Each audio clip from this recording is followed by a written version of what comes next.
Assalamualaikum warahmatullahi wabarakatuh.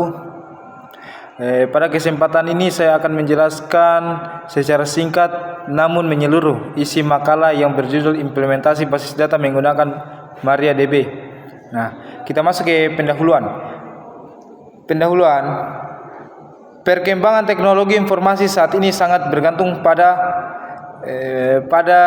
pengelolaan data yang baik dan terstruktur. Hampir semua sistem informasi, baik itu sistem akademik, perkembangan maupun aplikasi berbasis web, memerlukan basis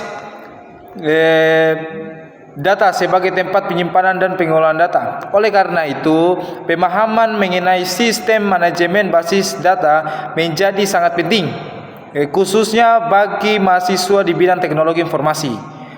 Salah satunya sistem manajemen basis data yang banyak digunakan adalah MariaDB. MariaDB ini merupakan pengembangan dari MySQL yang bersifat open source, stabil, memiliki performa yang baik.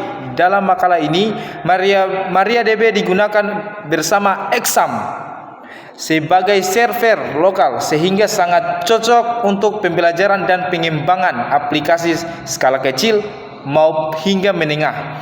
Nah, pembuatan database dan tabel, langkah awal dalam pengelolaan basis data adalah membuat database-nya dulu. Nah, pada MariaDB pembuatan database dapat dilakukan melalui phpMyAdmin atau menggunakan perintah SQL seperti create database. phpMyAdmin menyediakan tampilan grafis yang memudahkan pengguna, terutama pemula, dalam mengelola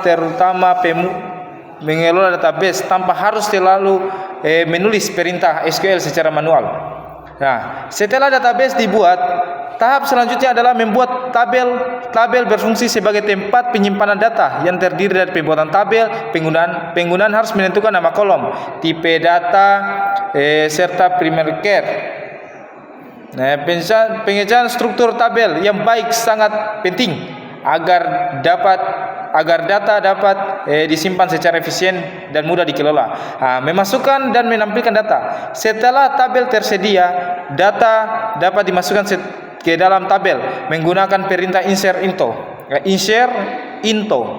Data yang dimasukkan harus sesuai dengan tipe data masing-masing kolom agar tidak terjadi kesalahpahaman selain melalui SQL. Pengguna juga dapat memasukkan data melalui menu insert pada phpMyAdmin.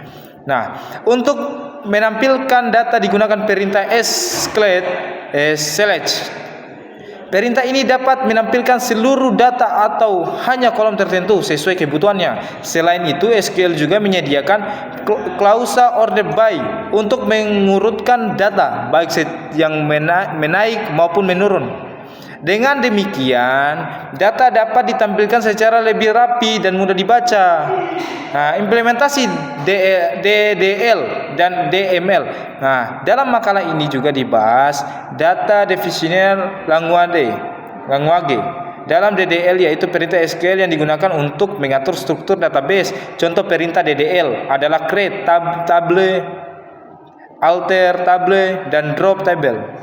Perintah ini digunakan untuk mengubah atau menghapus struktur tabel sesuai kebutuhannya sistem.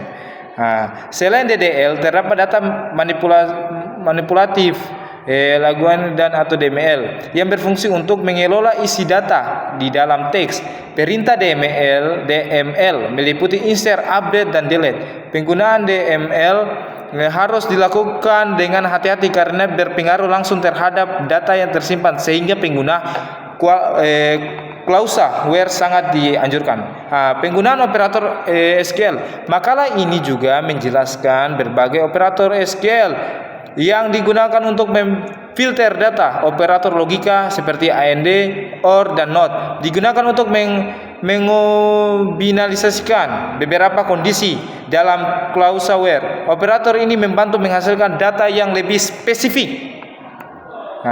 Selain itu, terdapat operator BEDWEN dan NOT-WEDWEN yang digunakan untuk menyeleksi data berdasarkan rentang nilai tertentu.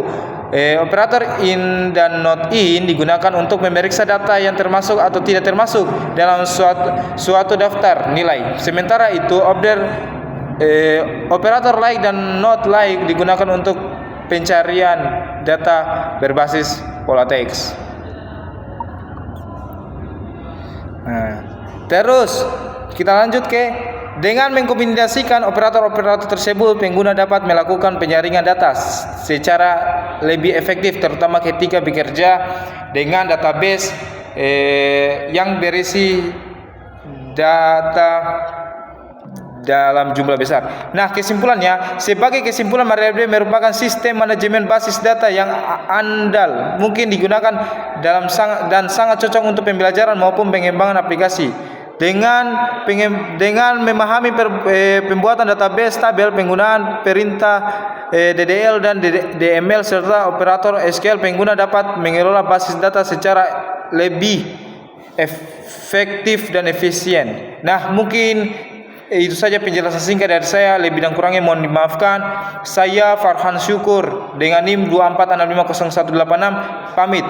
Sahiri wabillahi taufiq hidayah. Wassalamualaikum warahmatullahi wabarakatuh.